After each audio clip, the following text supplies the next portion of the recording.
Jake was number 2, but the dude who was number 1 told me he didn't have a girlfriend and then fucked me and then he did have a girlfriend. So Jake's number 1 now, everyone. Give it up for Jake Silverman. Yes, okay. A tepid. Okay.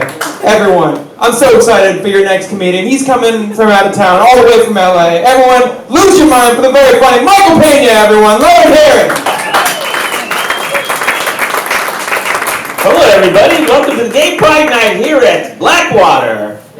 I'm on gay time, my friends. Okay, took me a little while to get here. When I came here, I actually had to do something earlier from LA, and I actually put on my clothes, and I got on the plane, and I realized, oh my God, I'm wearing my lesbian pants. And you may ask why I call it my lesbian pants, and let me explain.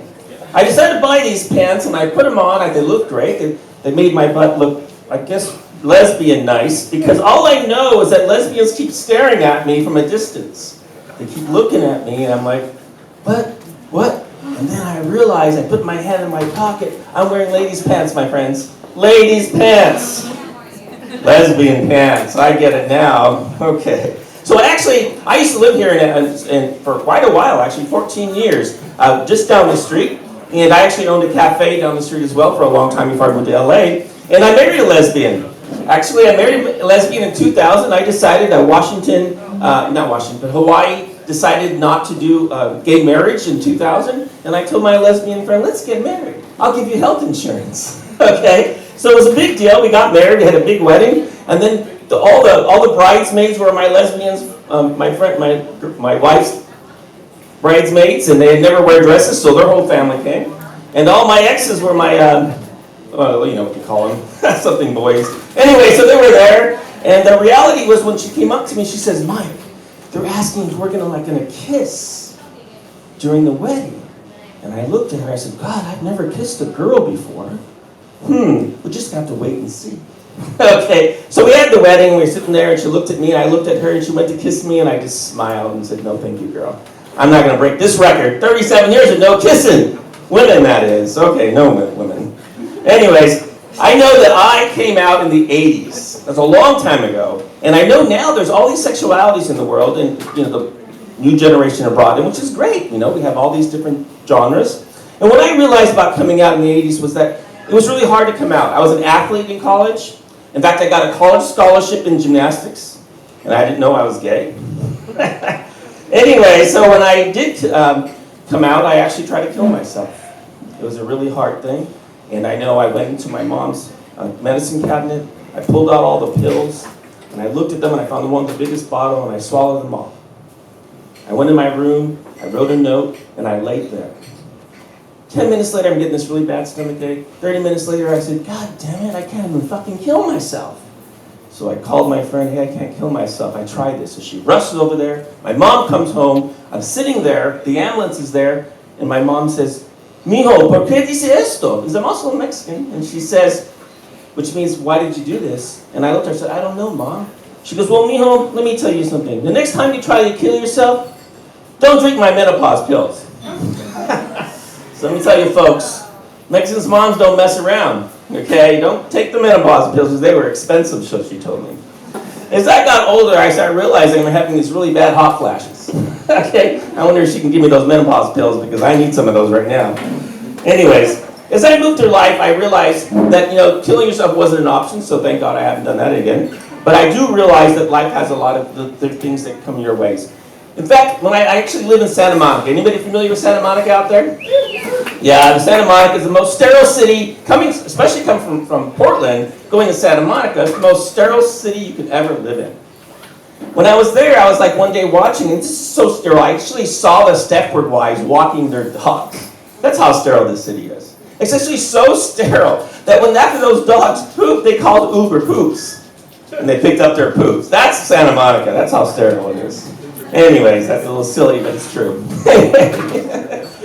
All I know is that when I'm traveling around the country doing different things for work, I realize I can think back about and reflections about life. And I remember that recently I just did a movie for HBO, and if you ever actually, remember anybody out here old enough to know the McDonald's game that had called Monopoly? Well, actually, they actually do a recreation, it's called a docu-series, and I actually get to be the guy who happens to be the criminal. And the fun thing about that show is I said, when they casted me, I'm like, well, I'm a gay guy. I'm not a womanizer. And I'm, kind of nice guy, and they want me to play this really mean guy. So all I know is that they had this scene where I had to walk into a bathroom because I guess this guy did all of his transactions in the bathroom.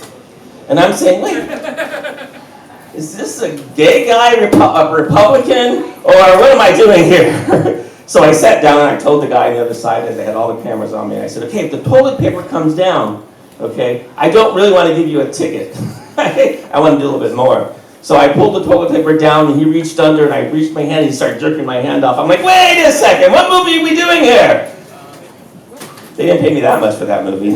Okay.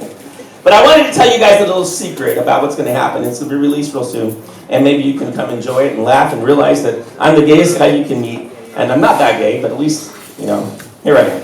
When I first moved to LA, I actually drove for Uber. I wanted to get to know the city, so I drove for Uber. And I kept picking up this rich billionaire lady. I don't know how in the heck she kept getting me, so I kept picking her up. And then one day she says to me, hey, Michael, she goes, do you want to come up in my room? And I'm like, what? She goes, no, I told you I was gay. I said, oh, that must be a play. You don't seem like you're gay. And so all of a sudden she fell over and her top fell off. And I'm looking at her boobs, and I'm saying, oh, shit, I'm really gay. That means nothing to me. Nothing, absolutely nothing. Anyway, it's really hard being a gay guy in LA, to be honest with you. The hard part about being LA is that they have this Grindr app, right? And they actually have this other app called Sniffies. Anybody hear of Sniffies? If you want some entertainment, go to sniffies.com. It's pretty shocking.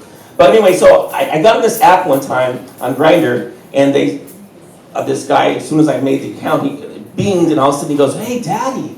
I'm like, it's really hard to be called Daddy in life. He goes, hey, Daddy, do you want to go on a date?